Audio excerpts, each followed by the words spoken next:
IELTS/TOEFL Vocabulary Lesson 5. Culture. Cultural diversity. Different types of cultures existing in a region. Nowadays, people embrace cultural diversity.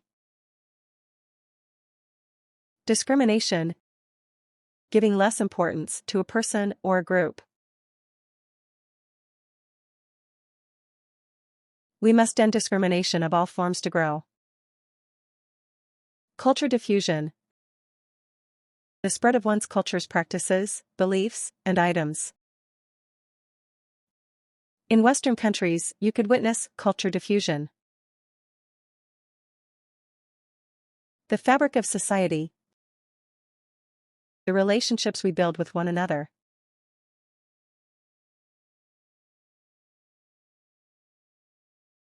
Drugs and crime are damaging the fabric of society. Rituals. A religious or solemn ceremony, consisting of a series of actions performed according to a prescribed order.